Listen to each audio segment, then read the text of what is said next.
Ladies and gentlemen, boys and girls, everything outside and everything in between. Welcome to episode, what is it? 10 of the Black Men Discuss podcast. I am one half of your host, Javay Graham, and to my right is Ronald Rashid. And we have two very special guests in the building today. Adina has joined us. She's not on camera, but Adina has joined us for a few episodes now. Adina, say what's up to everybody. Hello, everyone. And across from me is someone that, well, Ronell is known for a very long time, and I've had the pleasure of meeting off and on over the years. Brittany, how are you? I'm doing good today. Yeah? I'm a little smiz. Smiz. Explain. What's smiz? What is that? I'm not drunk, but I'm like tipsy. I think that's the best way to be. That's a new one. We gonna hit a J when we go in the parking lot? We shall. We shall. You know what else we shall do today? Ronell brought up an excellent topic a long time ago, and we're finally going to get into it today. We did a Toxic Mothers episode, which is actually probably our second best performing thing on the channel. Yeah. That one was really good. Yeah, so today we're going to talk about the opposite, and I'm so happy that we have ladies here to talk about it. We're going to talk about toxic fathers. Not just toxic fathers, but toxic black fathers, because we're all black in this room. We're all black in this room. If you're watching at home, and you're not black, well, there's plenty of toxicity to go around for everybody, I'm certain. Where do we want to start with this? Where we want to go?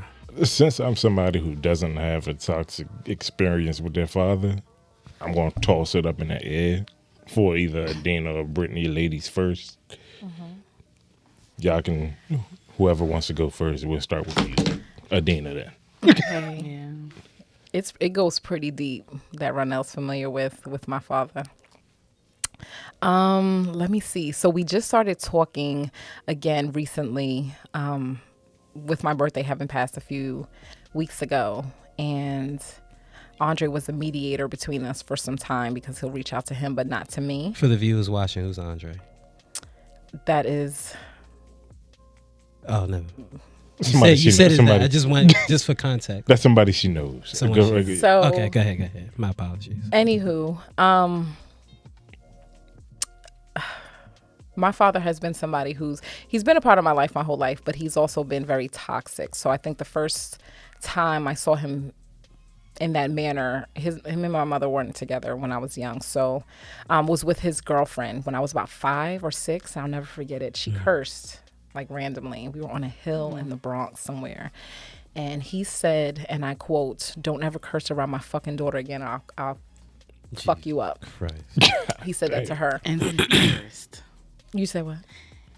And then he cursed. Yes. He threatened to. He used to beat my mother, actually. There was a domestic violence situation with my mom when I was a kid, and like busted lip, busted face and everything. Damn. He blamed my mother for the reason why he had a felony charge in regards to domestic violence and losing his job.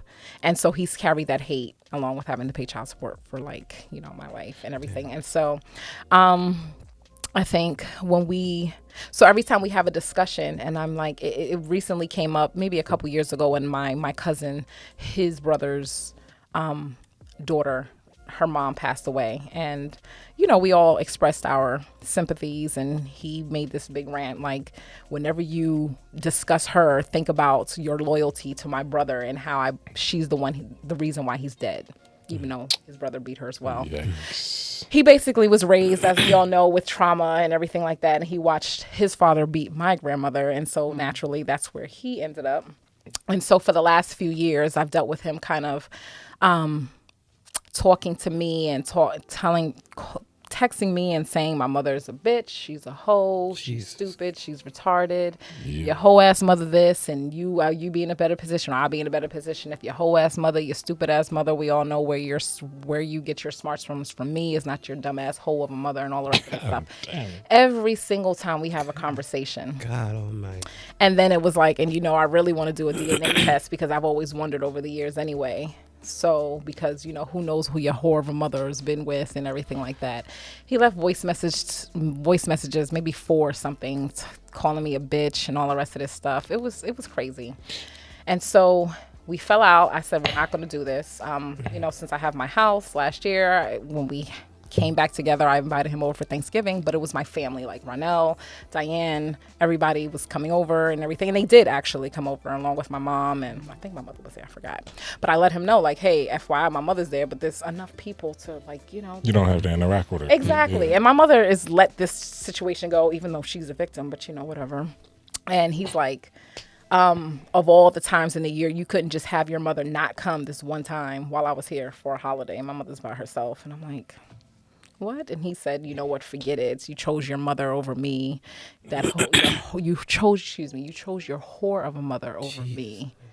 And I'm not coming. And so I said, you know what? I'm done. He was blocked. Right. After a while, I unblocked him, but I didn't reach out. And then all of a sudden, and we've always had surface level conversations where it's just politics. All he wants to talk about is Trump and how's the weather.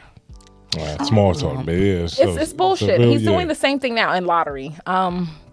And so recently for my birthday, he was upset that I didn't respond to the fact that he sent a card to me. And so he said it to Andre, like, she could have at least said something and everything. And I guarantee you, I blame all of this on her mother. She's the reason why she's not talking to me. And he was under Diane's post, as a matter of fact, saying, Ronell's mom, when Diane simply said, how's retirement? He's like, oh, it'd be better if, my daughter wasn't keeping my grandchildren away from me and all the rest of it. Yes, it had nothing. And then I had to learn through therapy, like, you have to meet people mentally where they are. Yeah. He doesn't have the mental capacity to give me what I want as that inner child and wanting my father to just simply be a father. And then also understanding that mentally he has checked out and he is in another space, and misery loves company.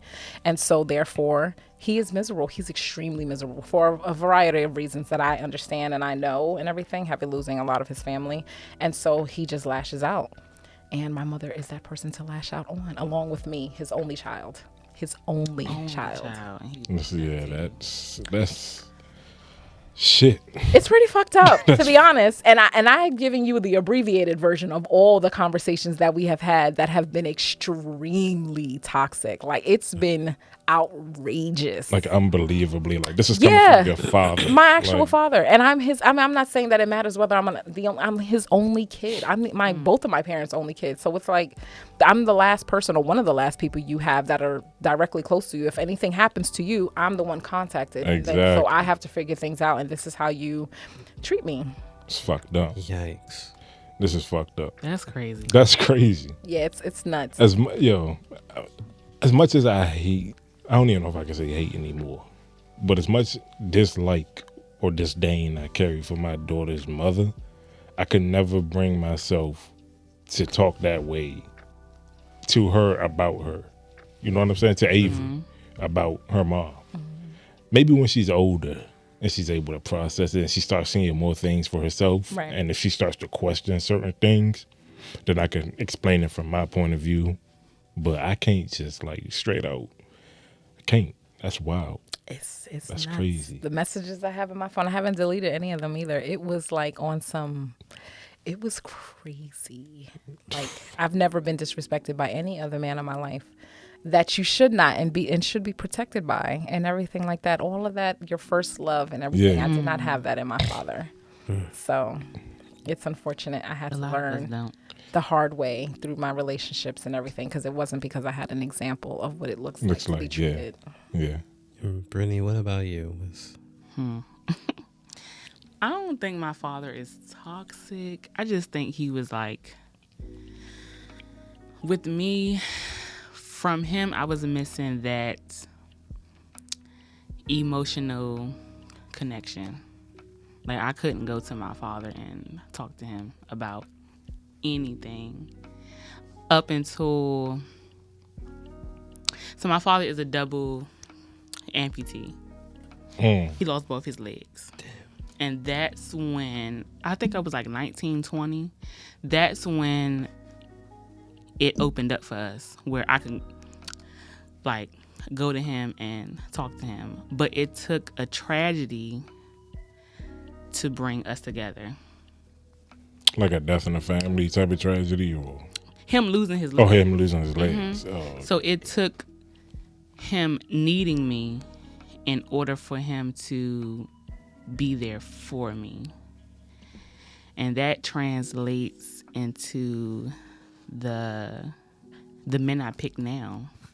It's like I have to feel needed, or I have to provide something in order to get that, exchange from a man. So it's like you have to do something for them to entertain. It's funny that you say that, because I think the relationship that all people have with their parents plays into like the type of men or the type of women that they go after like later in life, right? Yes, it does. Because like it's funny that like you say you have to give something in order to get like that type of affection from a man, and it's crazy because men feel the same way, vice versa. A lot, Really? a lot, yeah. Yeah. Something that I've believed, and I'm slowly getting away from it, but something that I've often believed was that I would only be loved on the condition that I could provide something. I would only Same thing. I would only ever be loved on the condition that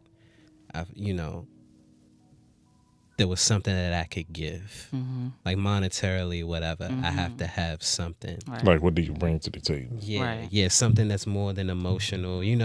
It's not emotional support. It ain't like something like that. I have to What look could a you certain do for me? Yeah, I have to look a certain way. I have to have certain shit in order to receive the love that I've always wanted, right? So I think for me personally, I didn't have a particularly bad relationship with my mother. A lot of like those thoughts and feelings like came like over time, like just getting older and stuff like that. I always felt like I would only be loved on the condition that I had something that someone else didn't have, or stuff like that. But getting back to the topic of fathers, I've said it on here on this podcast multiple times. Like growing up, I didn't have the best relationship with my father. In fact, I was afraid of my father. My father is a 2-time war veteran, a 2-time WW. I'm playing. I was gonna say, wait a minute. That nigga is lethal.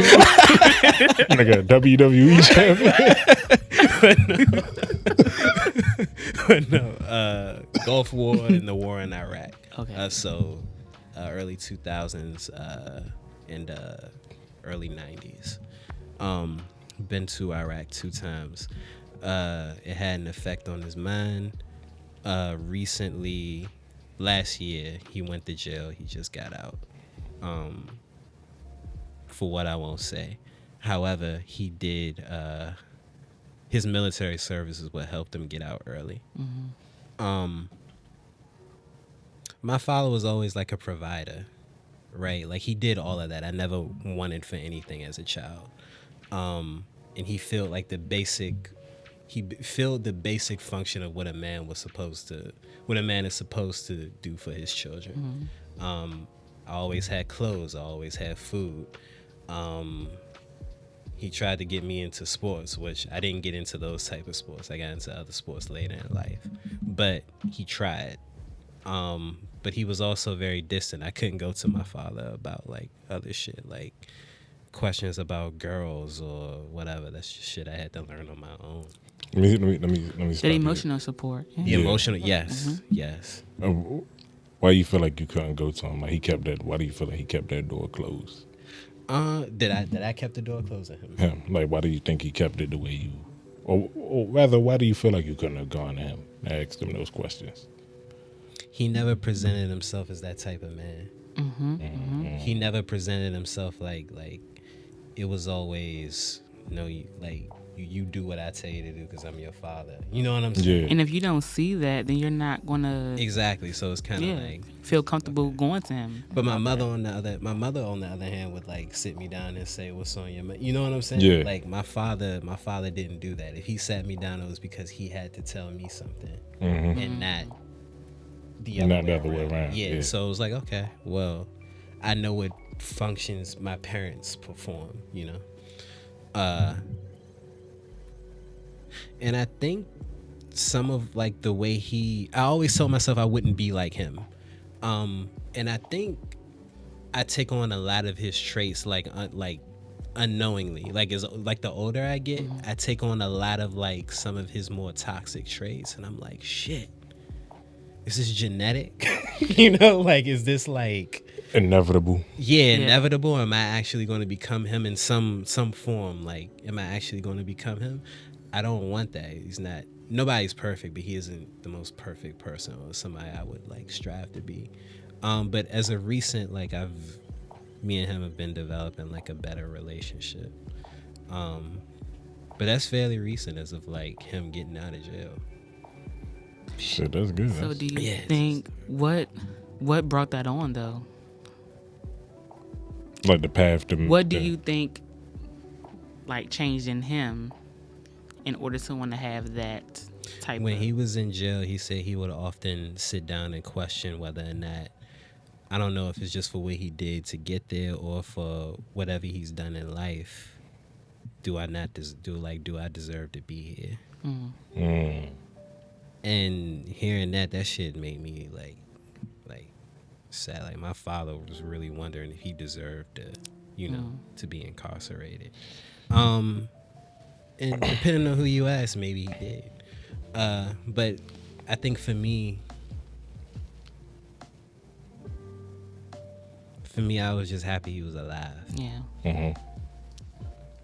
Like when he called me when he got out, I was just happy he was alive. Like it was a bunch of shit I wondered what I would say or do or whatever, but when he got out, I was just happy. What toxic traits, if you comfortable with sharing them, do you think you picked up subconsciously from him? You said you felt like you picked up more of his toxic traits. I can brick wall like real easy. Like my father can get real. He could be like kind and speaking to you with a smile on his face 1 second, and then I don't know what it is. I don't know if it's like the wind or like a thought. And then it shuts off. It's like, then it's like, nah. I do that. I don't know why. But it's something that I've noticed in him that I do. Like, 1 minute he'd be happy, like cooking on the grill and everybody, and that very next second he'd be sitting there like just. So you pulling a Kanye, like he hitting one of them. Yeah, he just exactly. he just mad. He just mad. I'm like, why? Like what? I think I understand the traits because I'm scared of it. I acknowledge it. You feel like you're picking up some traits from? Yeah, I me know too. I have. From From your my mother mother? and my father, but my definitely. father's very angry.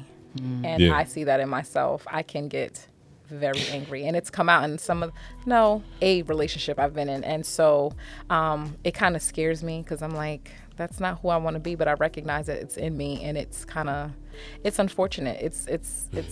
It's I acknowledge it, but I'm like, damn, I don't want to be like how my father was, but unfortunately I see it in myself, and how can I change that? They are cycle. in us. Yeah. Yeah. They run through our veins. Yeah. They do. Yeah. How They do. can we not be like them? That's a good question. I want to get to that question, but I almost feel like for us, I don't know if that's like a family trait for us, because I'm the same, and my mom is the same. My dad was the same. They were two hot-tempered people. My dad was the more, I guess, nonchalant as he got older, I should say, because I heard some wild ass stories about him when he was younger, and he did some crazy shit. But he also was a military person. He got drafted straight out of high school. I don't know much about his military experience because he didn't like to talk about it too much. But from what I gather, he too had a temper, and I think I have both his and my mom's temper. I can go from 0 to 100 quick, like that. Really? Like, Yeah. really. When you get to that point, it's just You can't shut it off. Yeah, no, and I think a lot of people may have that in them, but sometimes when you see the traits that where it comes from, or you recognize it and how it looks. Yeah. Yeah, I definitely have both my mother and my father, but my father is definitely, I've seen him blow up in a couple different circumstances, and he can just be fucking mean. Yeah. Like, he can be fucking mean. Based off what you So- told us earlier. Yeah. Yeah. He's pretty brutal, and he was pretty like decent to me growing up. So I didn't necessarily, it wasn't towards me.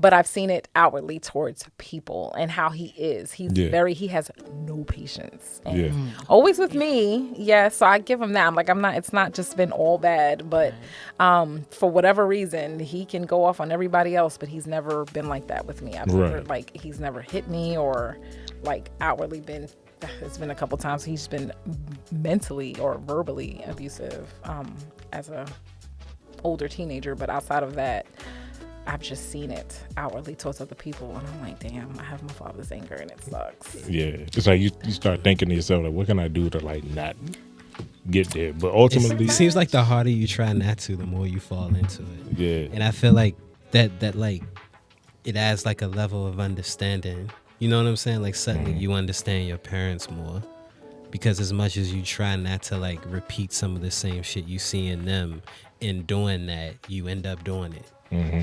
But see, that's the thing. We don't know our parents' trauma. Yeah. Or history. Yeah. They don't even know that they should talk about it a lot. So all we see is this mean. We might, but they don't want to acknowledge it. A lot of older generations don't even want to acknowledge the issues that they have. And what but see, that's what I love about our generation. We gonna talk through some shit. But they keep everything. I'm like, bro, you went through that and you just now saying it out loud. Stone face. Might not even say it out loud. It might be. I got all of my stuff not from him.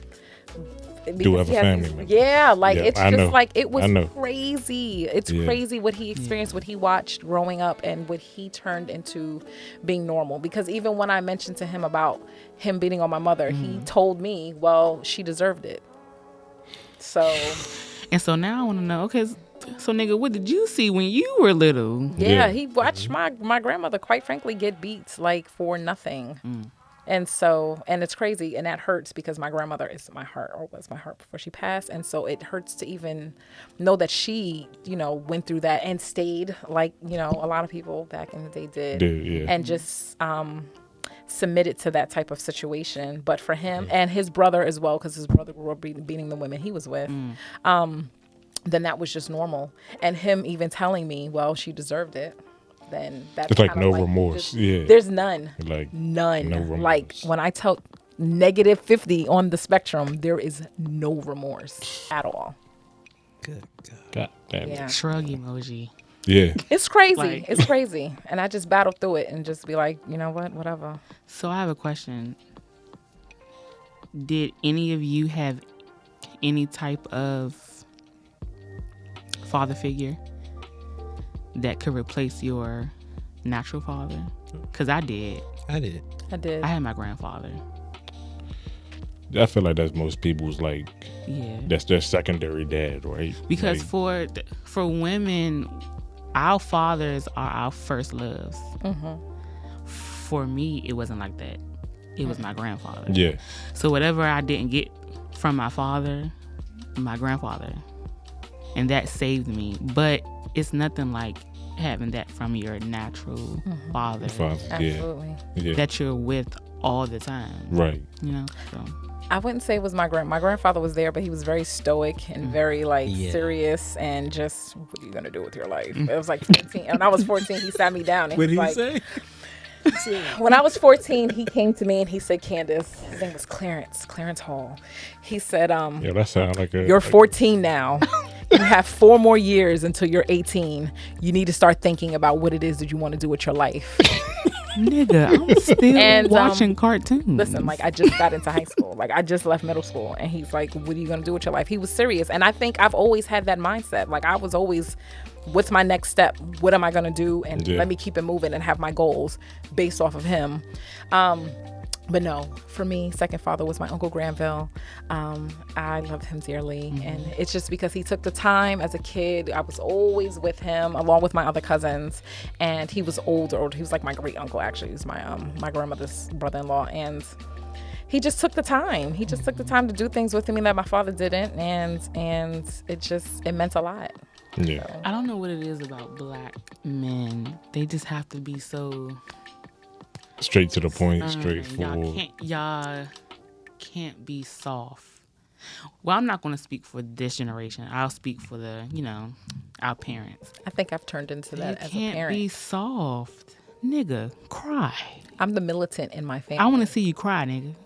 I know. Why do you do? Let's Right. give them. You're some a father. Insight. Let's give them some insight. Why do you think we're like that? It's a couple answers I could give y'all. I think one of the answers being society has ruined that for us. Society has made it so that if a man shows any emotions, he's sensitive, too sensitive. He's zesty. He's sassy. He's probably gay. He's gay. You know what I'm saying? Secondly, I feel like most of us have fathers who didn't show us that it was okay to express those emotions. You always have fathers that say, man up, just don't cry, don't be no bitch, rub some dirt on That you. goes Be all back right. to being a baby. Like, what you crying for? What you crying for? I'll give you some cry, bro. Yeah, right. Yeah. What? So I feel like that's going to be subconsciously embedded in your head. Like, damn, I got to be stone-faced, stoic. I can't show no emotion or I'm weak. I feel like people have this misconception of the word weak. And weak is not showing emotion. Because you know how many muscles it takes to show emotion? That's strength. It takes more to cry than to Can I flip the script?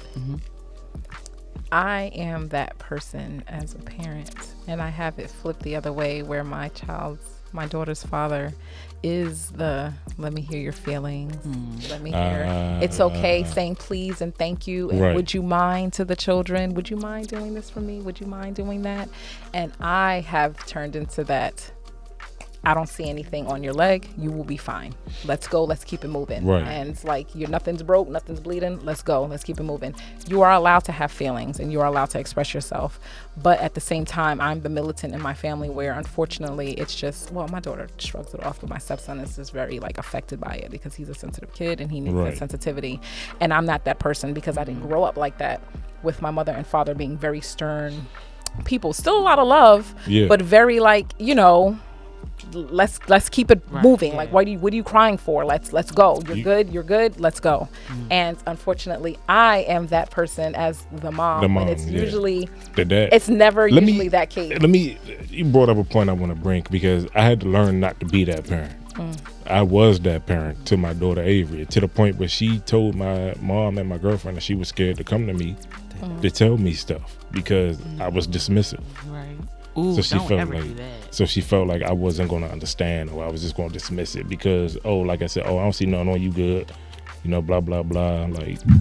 So I had to come around recent times and learn to actually listen to them and just acknowledge their feelings and their emotions. And she started to open up to me more once she saw that I was actually acknowledging her and making her feel heard and listening. Y'all don't know how important that is for a black girl.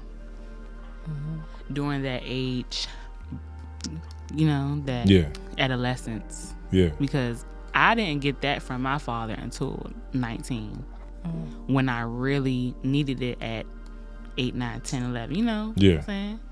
So it's that's important because that will affect you in your future relationship. And you're either going to go after a man who's not connected in that way, or if you come across a man that is, you don't know how to deal with it. Right. You're soft. Right. I don't know what to do with this. Right. Right. I had to learn and that though. It becomes too much because it's you're actually listening and you're talking to me through my emotions. How do I deal with that? Because I'm used to, oh, you good. Ain't nothing wrong with you. Yeah. Ain't nothing wrong with you. You all right. You overreacting. That was me. And that's why I felt like I could relate to that. Because, like I said, my mom had sat me down. She said, you're going to have it to where this girl don't want to come to you for nothing. So she said, you need to stop being so hard on her. Stop, be a little softer and listen to her. And even now, raising a boy, I just had my son, for everybody watching at home. He's a healthy baby boy. Congratulations. Thank you. Congrats. Thank you. But even for him, now I have to figure out how to shift and how am I going to raise this boy now? What am I going to instill in him? Right. So when he's older and I'm gone, he at least has a template or a blueprint of what he should be as a man. You really have to make a conscious effort to break some cycles, as we all do. Yeah. Yeah. And it's not necessarily even just for your kids, but the relationships that you have in your life. Mm-hmm. You have to break the cycles of what you have become accustomed to that might be toxic. Mm-hmm. And then speaking of that, Javed spoke on this in another episode. He said your relationship with your father determines your relationship with God. I can't depend on my father at all. I cannot depend on him. He does not come through. So it's like, how do I depend on God when I can't depend? Let's get when I can't depend on the natural father in my life.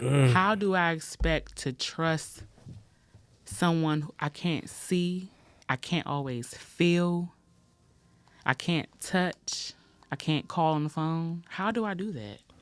I struggle with my walk with God. Me too. I struggle hard. I'm of the mindset that whatever it is I'm going through, nobody's coming to save me. Nobody's coming to save me. You feel hopeless. You feel lost. You feel like you're drowning. People will give lip service. They'll say, "Hey, whatever you need," right? I know that ain't true, but I don't believe that, nigga. Yeah, I appreciate it. I appreciate the work. You know what I'm saying? And like sometimes, like I'll even try to convince myself to believe it, right? Like, no, this person means what they say. But at my core, I know, nah, nigga, you alone in this life. And that's fucked up. And it's a fucked up feeling. It's a fucked up feeling, right? And so like when you bring up like, oh, okay, like the concept of God, right? I do believe in a God. Mm-hmm. But do I believe that nigga always here to help me? I don't know. Right. And like he's always here to help you. He's here to shape you into who you should be, but you have to take that walk on your own. It's not going to be, let me come save you in the clutch because you're going through a hardship and you need to realize the path that you should walk. Mm-hmm. I think it also depends on how you look at God too. Like how people like conceptualize God. Right? Because that could be true, which like I'm more of a mind of that, right? Like what you just said. I also think that if we're conceptualizing God as all powerful, I think Neil deGrasse Tyson said it the best. If we're going to look at God as all powerful, then we can't look at him as all loving. And if you're looking at him as all loving, then he can't be all powerful. Sheesh. Damn. Sheesh. Because if you have all that power, if you have all the power, you have all the responsibility. So when something, and you can't be that loving, you can't be that understanding. But God is that. I feel like people forget. They forget all the time because then they say, well, if you love us, then why didn't you stop this or why don't you stop that? And not realizing that we all have free will, and our free will have consequences, and they have a domino effect, and they just influence us in life. That's what people forget. They really do. Like they want to put their choices and other people's life choices and what they go through and what you go through and blame it on God. And it's like, but see, the thing about God, he gave us free will. Mm-hmm. So he already knew the bad choices we were going to make beforehand. And we're never and gonna, he we're never still take died on the cross for us. Yes, but we won't take accountability for our own actions. We'd rather blame something else. And I blame my father. Because I just feel like come on, I'm a Christian, but I'm still human. Mm-hmm, mm-hmm. So if I can't trust my natural born father to come through and rub me on the back and guide me, how in the world am I going to trust something I can't see, I can't talk to, I can't hear, I can't touch, I can't feel, I can't call? That shit is fucked up though. Yeah. And if you've had a father in life that's like that, like a father that you can't feel, you know what I'm saying? You can't see because the father's not around. You know what I'm saying? Like things like that. It's the same. It's the same thing. It's the same thing. Yeah. It's the same thing. How do y'all, crazy. How do y'all feel like y'all relationships with y'all fathers has affected y'all in y'all personal lives or personal relationships as adults now? Like, I can go back to the anger situation because that comes out when I don't want it to, and I keep it at bay. I try to gain more control of it now. But as far as who I chose to be with when I got married, it's a completely opposite. So I fortunately did not go after men who were like my father. Like it wasn't. you went for the I complete didn't find opposite. myself. Yeah, and it wasn't even consciously, really. I just never thought, oh wow, let me go be with the angriest man I ever could be with, or let me go find somebody that needs to like just be nasty. He looked like he'll uppercut a bit.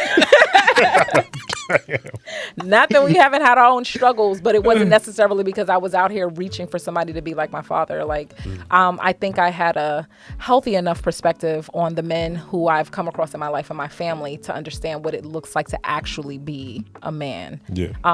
In a family, and what I would actually want to have as a husband, or even bigger than that, a child's father. And so it wasn't because I needed some type of fill-in or something like that. Like a lot of people might say, you look for somebody who's like your dad. And I think a lot of women do who have had healthy relationships, or maybe even some unhealthy as well. But a lot of women who may have had healthy relationships do look for that type of husband, because they're going to get, have a healthy relationship. And that's great for them. But fortunately, I did not need to find somebody who was as shitty as my father can be. I feel, and for Brittany, there's a lot of questions I want to dive in for the both of y'all. But Brittany, there's some things that you touched on kind of in the last episode that I want to explore. You said, or you mentioned how you felt like nobody ever really saw you for you, but instead what they can do for you. And I want to ask you, which I'm sure both of y'all can contribute from your own perspective. Do you think, how do I want to phrase this? Do you think that is because the physical appeal for heavyset women Yeah, let's talk on that. Yeah. is not like highly chased after? Oh, wait. What's the whole concept of the question? I'm sorry. I got the second part, but what's the question? Like, do you think people only get you, or people want to be with you for what you can do for them, and not for who you are as a person? Because maybe of your appearance or your. Sorry, I was gonna answer it. Good. So I don't know. I don't want to say fortunately, but no, I've never felt like that because I've never had an issue with necessarily just attracting somebody based off how I look. And that's not being like conceited or anything like that, or like nah, I got it. I'm good. Yeah, no. I mean, because I can, throughout my life, I mean, I've been confident in how I look, and I've never had an issue with that. And so that's because you're confident, I think. I mean, no, I have some issues too. I'm not perfect, but I know that if a guy was attracted to, like, I don't know. I just no. Right. No. To answer your question, like, it was solely like you like me for how I look, and we kicked it. So off nothing, yeah. But for you, Brittany, you were saying like people for what you can do for them instead of like they didn't want to get to know Brittany. They just want to, Brittany, what can you do for me? I feel like that in my mind, of course, but I am an overthinker too. Okay. So my thoughts can take over that. Okay. Like, it could be a man that, he really wants me for me, but my mind gonna tell me, he ain't fucking with you. The mind do crazy things. The mind is a crazy place. Shit. And I'm going through something right now with someone that I'm talking to now, and he's like, I don't need nothing from you. Like, I mean, what you're doing for me, like you're helping me, yes, but I don't need that. I just want you. But my mind is like, he ain't fucking with you. He's not fucking with you at all. Is he showing you anything? Like, He's showing me, and that's the crazy part. But my mind is still telling me. They can show you as much as they They want. can If that, and that's the man thing. Yeah. Communicates with me. He reassures me. But my mind is still like, nah. Yeah. Nah. I can relate. And I think that comes from my father because, you know, my father was a functional addict, right? And whenever he needed something, he would come around. It was never because he wanted to be with us, you know? It was always, hey, I need something from you. And that goes back to when he lost his, you know, his legs. He needed me. He didn't have nobody else.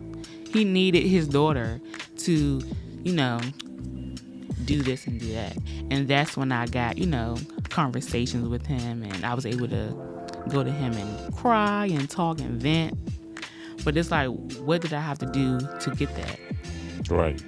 So that is setting the tone for how I think when I deal with guys. What do I have to do to get that exchange?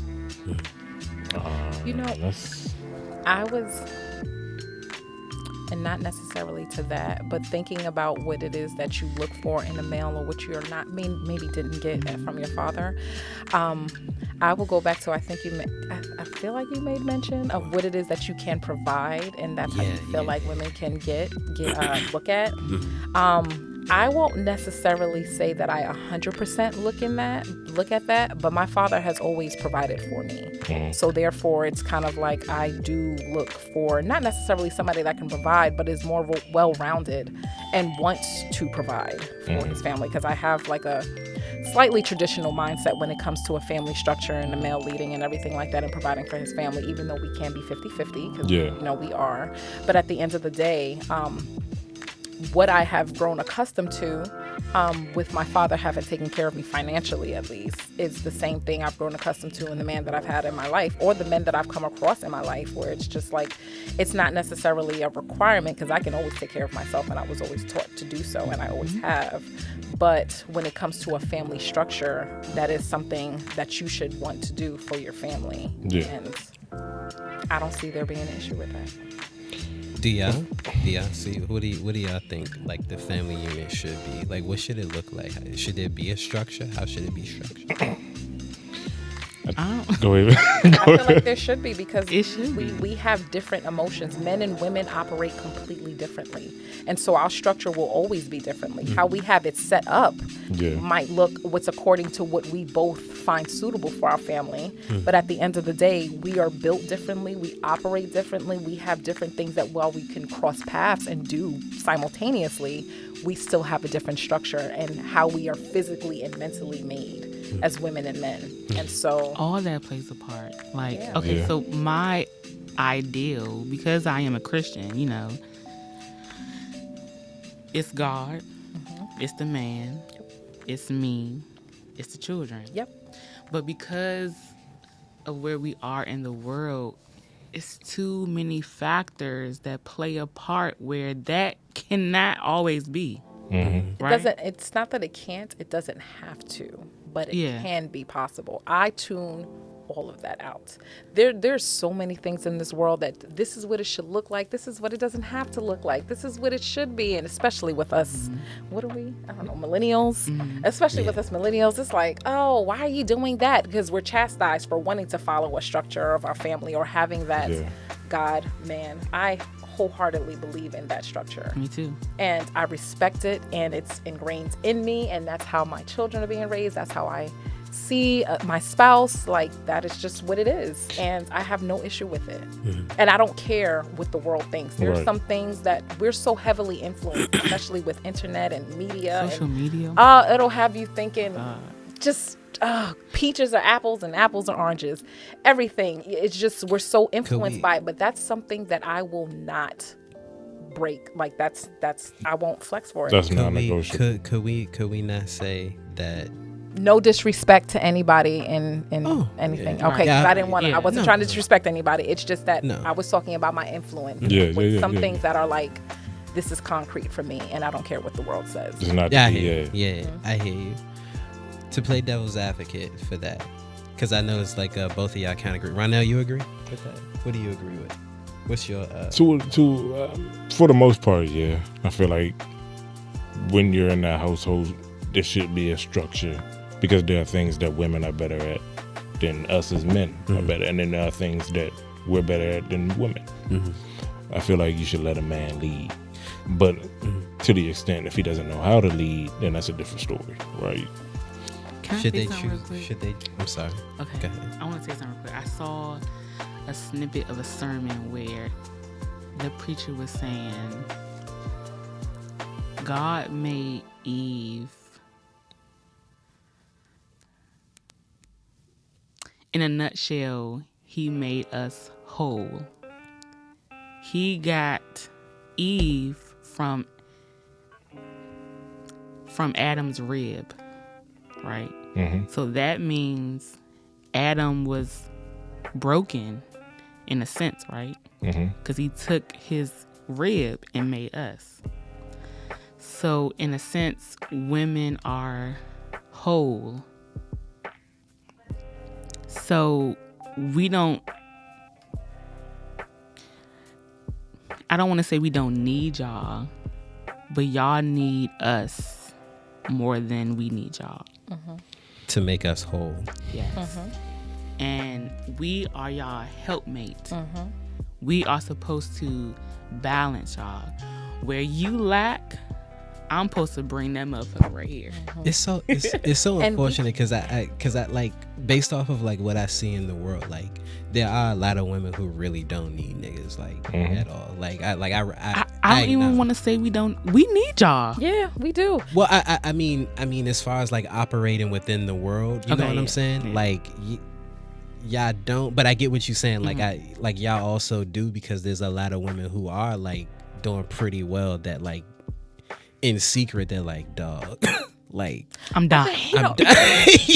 Men and women can do that. We acknowledge a man and a woman. Everybody can do their own thing in life, but I feel like we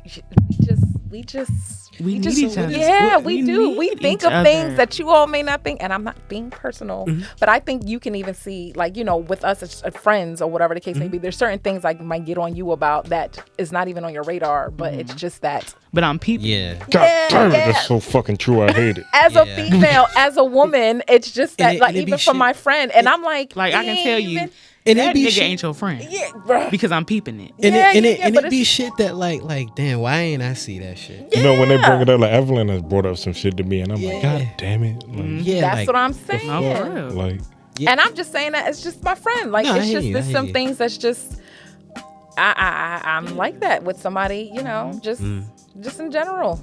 And Yeah. that's just as a helpmate. But see, society, slavery, racism, all that, Jim Crow, they played on that.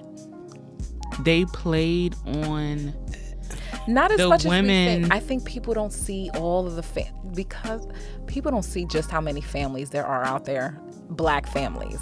I'm in a community of That are Black whole. families that are, I mean, hey, we all got issues, but I'm just saying, like, they're out there. Yeah, they are. We are in the county But and other counties. social media is not going to show that. No, but they're there and people don't see it. And I'm like, oh my God, we're there. Why do you think it is that more people aren't looking for it then? because we're trained not to. Yeah. Yeah. You see the message that we see on, like, I don't need nobody. I Love don't and need hip-hop nobody and and everything all like that. that. You Yeah, don't need to what? be, not even Let me ask another y'all. thing with let, the shows. let me ask y'all something. Do y'all notice the demographic of people or the color of people that's saying this shit on our media? us. You'll never see no white people or no white No. man, no white lady. I don't need you, Todd. None of I that. don't- No white Like- Indian. There's cultures who are heavily influenced by the structure of the family structure and how it should look like. When we're talking about, even African families or Jewish families or even some Hispanic families. Like it's just Indian families. Hispanics stay getting married. Listen, Indian, Asian, there is no question about not only the structure of a family, but the integrity and the type of person that you even bring to this household. Don't come here with somebody who cannot provide for their family. Period.